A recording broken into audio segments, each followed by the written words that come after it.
हर हर महादेव। नमस्कार, स्वागत है आप सभी का मेरे चैनल पर। आज मैं आपको आषाढ़ मास की कथा सुनाऊंगी। तो चलिए सुनते हैं कथा। बहुत समय पहले की बात है। महिष्मती नाम की सुंदर नगरी थी। वहाँ एक धार्मिक वृत्ति का राजा राज्य करता था। राजा का नाम महाजीत था। महाजीत का घर और सब भांति तो संपन्न था, पर उसके कोई पुत्र नहीं था। अतः वह उदास सा ही रहता था। पुत्र प्राप्ति के लिए उसने अनेक धार्मिक उपाय किए।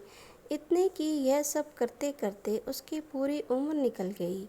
वह वृद्ध हो गया, तब भी उसके यहाँ पुत्र उत्पन्न नहीं हुआ। एक दिन अपनी व्यथा कथा उसने लोमश ऋषि को सुनाई। उसको दुखी देखकर ऋषि ने उससे कहा, राजन, यदि तुम अपनी पत्नी के साथ गणेश चौथ का व्रत करो तो तुम निश्चित रूप से तुम्हारी इच्छा पूरी होगी और तुम्हारे पुत्र उत्पन्न होगा। राजा ने पत्नी के साथ गणेश चौथ का व्रत किया। गणेश जी की कृपा से उसकी पत्नी गर्भवती हो गई। 10वें महीने में उसके गर्भ से एक सुंदर पुत्र का जन्म हुआ। गणेश जी ने उसकी सभी मनोकामनाएं और अभिलाषाएं पूरी की। तो इस तरह से गणेश जी की कृपा सब पर बनी रही। विधि: गृह शांति तथा सर्व सुखों की इच्छा रखने वालों को बुधवार का व्रत करना चाहिए। इस व्रत में रात दिन में एक ही बार भोजन करना चाहिए। इस व्रत के समय हरी वस्तुओं का उपयोग करना श्रेष्ठ है। व्रत के अंत में शंकर जी की पूजा धूप, बेलपत्र आदि से करनी चाहिए। साथ ही बुधवार की कथा सुनकर आरती के बाद प्रसाद लेकर जाना चाहिए। बीच में ही नहीं जाना चाहिए। तो चलिए बुधवार व्रत की कथा पढ़ते हैं। एक समय एक व्यक्ति अपनी पत्नी को विदा करवाने के लिए अपनी ससुराल गया।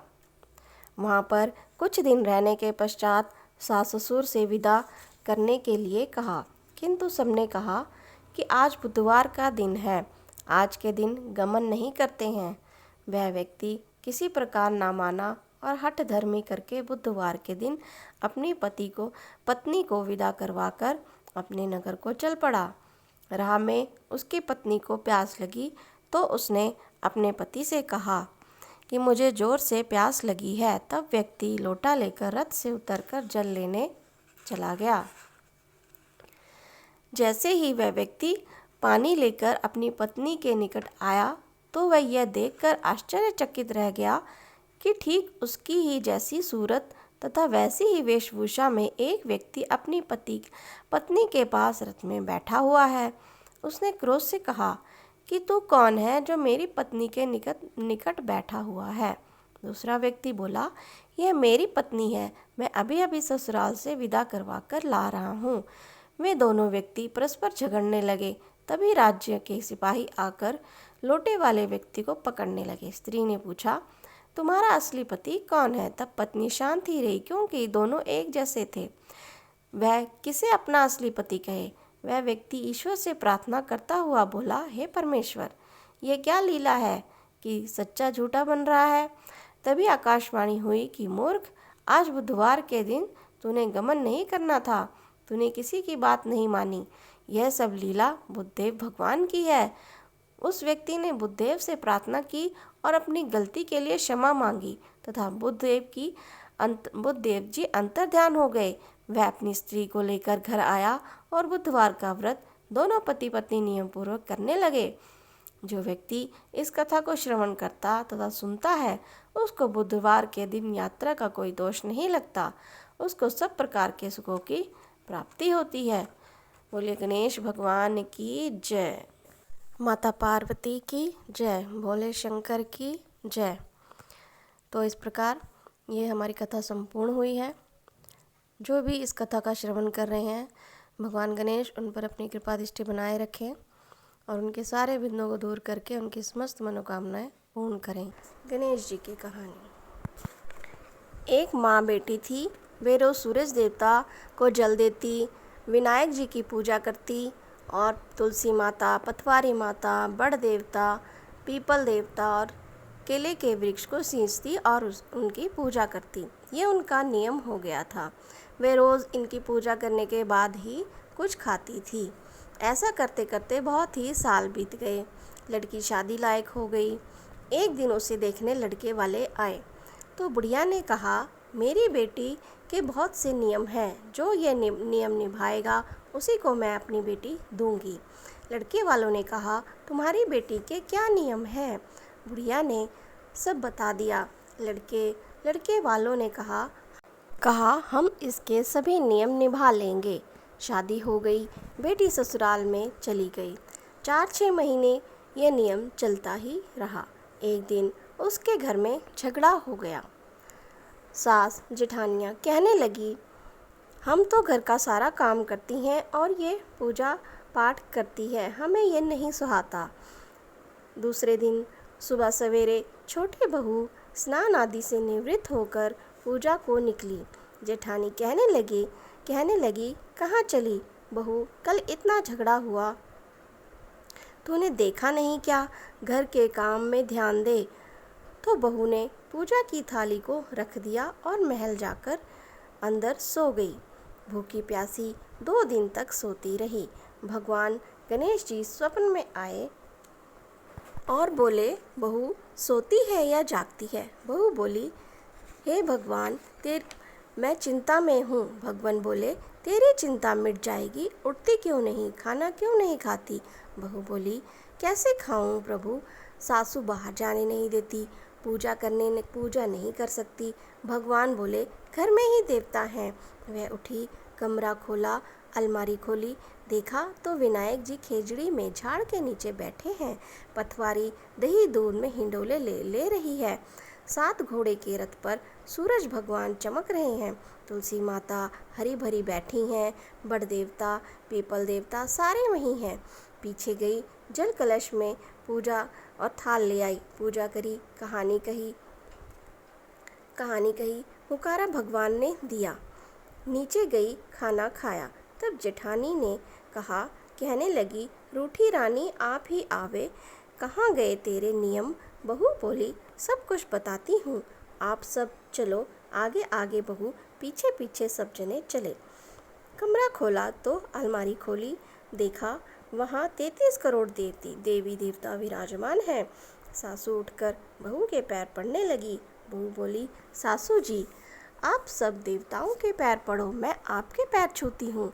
हे गणेश भगवान, जैसे बहू को दर्शन दिए, उसका सब नियम निभाया, उसकी सभी मनोकामनाएं पूरी करी, वैसे सबकी करना।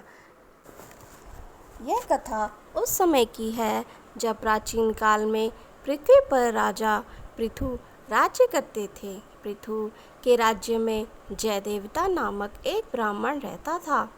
ब्राह्मण के 4 पुत्र थे। बड़ी पुत्रवधू गणेश चौथ का व्रत करना चाहती थी। उसने इसके लिए अपनी सास से आज्ञा मांगी तो सास ने इनकार कर दिया।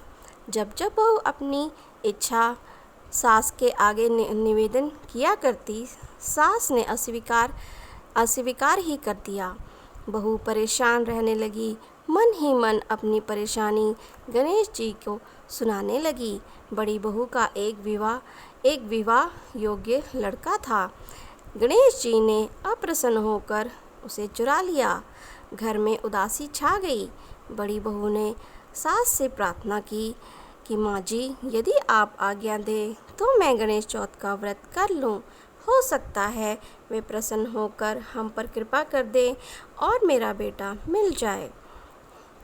बुजुर्गों का पोता पोती पर स्नेह तो रहता ही है, अतः उसने आज्ञा दे दी। बहू ने गणेश जी का व्रत किया। इससे प्रसन्न होकर गणेश जी ने दुबले पतले ब्राह्मण का रूप बनाया और जयदेव के घर आ गए। सास और बड़ी बहू ने बड़ी श्रद्धा और प्रेम से उन्हें भोजन कराया। गणेश जी ने तो उन पर कृपा करने के लिए ब्राह्मण का वेश बनाया था। उनके आशीर्वाद से बड़ी बहू का पुत्र घर लौट आया। भगवान ऐसी कृपा सब पर करें। बोलिए गणेश भगवान की जय हो। प्राचीन काल में रतिदेव नामक प्रतापी राजा राज्य करते थे। उन्हीं के राज्य में धर्मकेतु नामक ब्राह्मण की दो स्त्रियां थीं।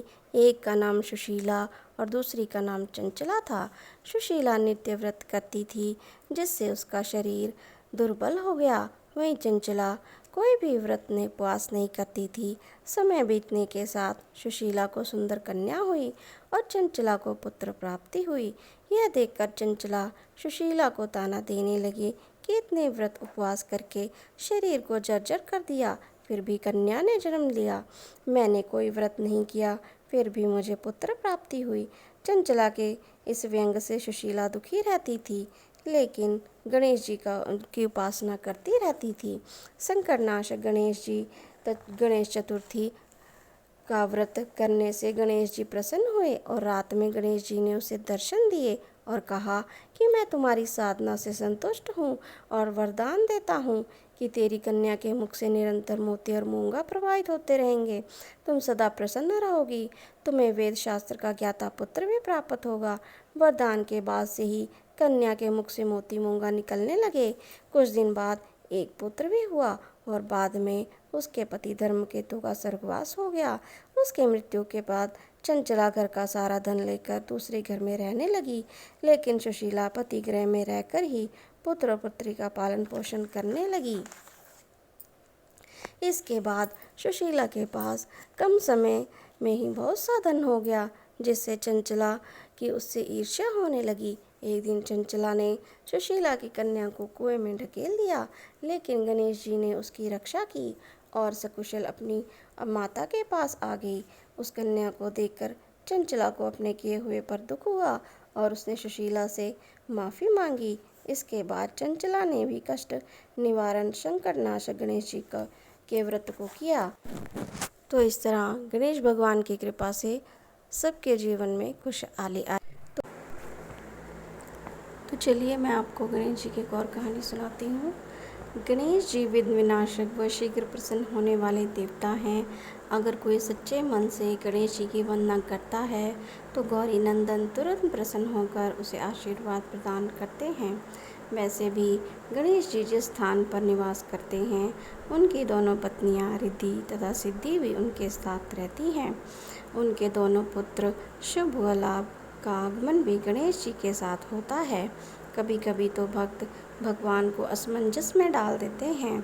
पूजा पाठ भक्ति का जो वरदान मांगते हैं वह निराला होता है। काफ़ी समय पहले की बात है, एक गांव में एक अंधी बुढ़िया रहती थी। वह गणेश जी की परम भक्त थी। आंखों से भले ही दिखाई नहीं देता था, परंतु वह सुबह शाम गणेश जी की बंदगी में मगन रहती थी। नित्य गणेश जी की प्रतिमा के आगे बैठकर उनकी स्तुति करती थी, भजन गाती व समाधि में लीन रहती थी। गणेश जी बुढ़िया की भक्ति से बड़े प्रसन्न हुए। उन्होंने सोचा कि यह बुढ़िया नित्य हमारा स्मरण करती है, परंतु बदले में कभी कुछ नहीं मांगती। भक्ति का फल तो इसे मिलना ही चाहिए। ऐसा सोचकर गणेश जी एक दिन बुढ़िया के सम्मुख प्रकट हुए तथा बोले, माई, तुम हमारी सच्ची भक्त हो। जिस श्रद्धा व विश्वास से हमारा स्मरण करती हो, हम उससे प्रसन्न हैं। अतः तुम जो वरदान चाहो मांग सकती हो। बुढ़िया बोली, प्रभु, मैं तो आपकी भक्ति प्रेम भाव से करती हूँ, मांगने का तो मैंने कभी सोचा ही नहीं, अतः मुझे कुछ नहीं चाहिए। गणेश जी पुनः बोले, हम वरदान देने के लिए ही आए हैं। बुढ़िया बोली, हे सर्वेश्वर, मुझे मांगना तो नहीं आता, अगर आप कहें तो मैं कल मांग लूँगी, तब तक मैं अपने बेटे व बहू से की सलाह ले लेती हूँ। गणेश जी कल आने का वादा करके वापस लौट गए। बुढ़िया का एक पुत्र व बहू थे। बुढ़िया ने सारी बात उन्हें बताकर सलाह मांगी। बेटा बोला, माँ, तुम गणेश जी से ढेर सारा पैसा मांग लो, हमारी गरीबी दूर हो जाएगी, सब सुख चैन से रहेंगे। बुढ़िया की बहू बोली, नहीं, आप एक सुंदर पोते का वरदान मांग लो, वंश को आगे बढ़ाने वाला भी चाहिए। बुढ़िया बेटे और बहू की बातें सुनकर असमंजस में पड़ गई। उसने सोचा, यह दोनों तो अपने अपने मतलब की बातें कर रहे हैं। बुढ़िया ने पड़ोसियों से सलाह लेने का मन बनाया। पड़ोसन भी नेक दिल थी। उसने बुढ़िया को समझाया कि तुम्हारी सारी ज़िंदगी दुखों में कटी है, अब जो थोड़ा सा जीवन बचा है वह तो सुख से व्यतीत कर लो। धन अथवा पोते का तुम क्या करोगी? अगर तुम्हारी आंखें ही नहीं हैं तो यह सांसारिक वस्तुएं तुम्हारे लिए व्यर्थ हैं। अतः तुम अपने लिए दोनों आंखें मांग लेना। बुढ़िया घर लौट आई। बुढ़िया और भी सोच में पड़ गई। इसने सोचा, कुछ ऐसा मांग लूं जिससे मेरे बेटे व बहू सबका भला हो। लेकिन ऐसा क्या हो सकता है? इस उधेड़-बुन में सारा दिन व्यतीत हो गया। बुढ़िया कभी कुछ मांगने का मन मनाती तो कभी कुछ, परंतु कुछ भी निर्धारित ना कर सकी। दूसरे दिन गणेश जी पुनः प्रकट हुए तथा बोले, आप जो भी मांगने को कहोगी वह हमारी कृपा से हो जाएगा। यह हमारा वचन है। गणेश जी का वचन सुनकर बुढ़िया बोली, हे गणराज, यदि आप मुझसे प्रसन्न हैं तो कृपया मुझे मन इच्छित वरदान दीजिए। मैं अपने पोते को सोने के गिलास में दूध पीते देखना चाहती हूँ। बुढ़िया की बातें सुनकर गणेश जी उसकी सादगी व सरलता पर मुस्कुरा दिए। बोले, तुमने तो मुझे ठग ही लिया है। मैंने तुम्हें एक वरदान मांगने के लिए बोला था, परंतु तुमने तो एक वरदान में ही सब कुछ मांग लिया। तुमने अपने लिए लंबी उम्र तथा दोनों आंखें मांग ली, बेटे के लिए धन व बहू के लिए पोता भी मांग लिया। पोता होगा, ढेर सारा पैसा होगा, तभी तो वह सोने के गिलास में दूध पिएगा। पोते को देखने के लिए तुम जिंदा रहोगी, तभी तो देख पाओगी। अब देखने के लिए दो आंखें ही भी देनी पड़ेंगी। फिर भी वह बोले, जो तुमने मांगा वह सब सत्य होगा। यूँ कहकर गणेश जी की कृपा से बुढ़िया के घर पोता हुआ। बेटे का कारोबार चल गया तथा बुढ़िया की आंखों की रोशनी वापस लौट आई। बुढ़िया अपने परिवार सहित सुखपूर्वक जीवन व्यतीत करने लगी। तो ये थी गणेश जी की कथा। आज आपको गणेश जी की 5 पुण्यदायी कथा सुनने का अवसर प्रदान हुआ। अगर आपको कथा अच्छी लगी हो तो प्लीज़ मेरे चैनल को लाइक और सब्सक्राइब ज़रूर करें। धन्यवाद। जय श्री गणेश।